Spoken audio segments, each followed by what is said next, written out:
As you guys know, I'm not a stranger to adding custom minifigures to my collection. There's a need for them, especially if there are certain characters that Lego just hasn't made. I mean, I could add knockoffs to the collection, but it's not the same quality as Lego. I watched Across the Spider-Verse a little bit ago and was going through my Spidey collection. I realized I never got a Spider-Man 2099. I missed out on Legos, and I love the revamp of his suit in the movie, so I figured this was the perfect chance to get one. Now, there were different brands that were coming out with one, like Jan and Mini Gazer. Their figures are amazing, but they were just a little bit too much. Jan, he kind of came out with more of this 3D chest element that you could put on the figure to make him a little bit big, which it looks good, but it's kind of going a little bit far from the path of Lego. And then Mini Gazer, he came with just a lot of accessories. It was too much. They all look cool and everything, but it was a little bit too much. I was looking for a little bit more simple, so I decided to go with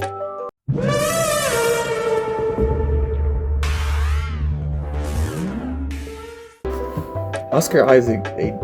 He did an amazing job with his take on Spider-Man 2099. It was a little bit different from the comic. It was more based on him, being a protector for the future. And like I said, I love what he did with the role.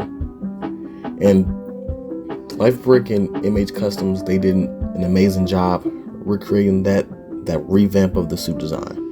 The colors, the red is real vibrant. The mask, you can see all the shadows all over the figure to recreate that animated look that they gave him in the movie. And then you can also see the tech designs that's in the red and on the shoulders as well. LifeBrick and MH, they took it a step further. They even gave him 3D printed elements. Like, first off, they gave him his claws from the movie. They could have just gave him regular blue Lego hands and kept it at that, but they molded his own claws. Also, they printed even on the side, which is, I don't even know how they even did that. And then they gave him his dimensional watch that lets him travel, between different, dimensions and stuff. Also with the spikes, his little blades that's on the side of his hands and his shoulders. And you can also see the tech designs on the shoulders, which looks really dope. Like I said, they really knocked it out of the park. There's certain things that they didn't really have to include in this. Look, I know I'm glazing over this figure, y'all, but they really did do a fantastic job on this figure. Spider-Man 2099 comes with two accessories. He comes with the cape and he comes with his unmasked head. The cape looks great. I love that they included it, even though he only wore it briefly in the movie.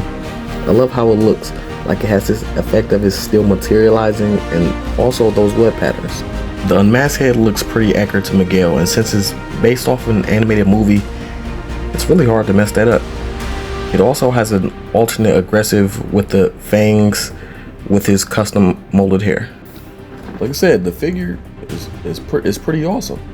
Now, I do have one gripe, and it's with the printing at the bottom of the right of me leg.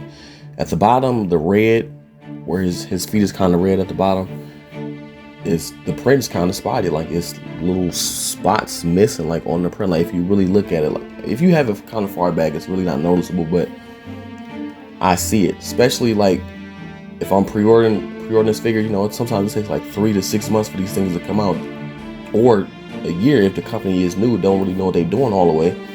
And that doesn't make any sense, especially if you're paying like a high price for these things. Like, it shouldn't come like that, or you should be quality checking your stuff to make sure people don't get stuff like that. Because I really did get a kind of a messed up figure. Like the gauntlet, it wasn't finished painted all the way. And then this is future me talking. The interdimensional watch part is split, and I try to handle my figures with care. Like I told you in another video, like I normally really don't like doing anything. I probably take some pictures and probably sit them in the case. I don't do nothing, trying to just mess with the accessories, switch them in and out. But stuff should not break just by switching things in and out, if you kind of get what I'm saying. But I guess that's really the reason why Lego might do the things that they do.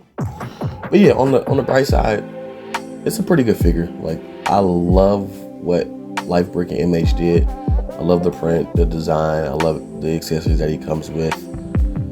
It's just, you know, when you pan 100 plus for a figure, certain things should not, you know, slide through the cracks, right?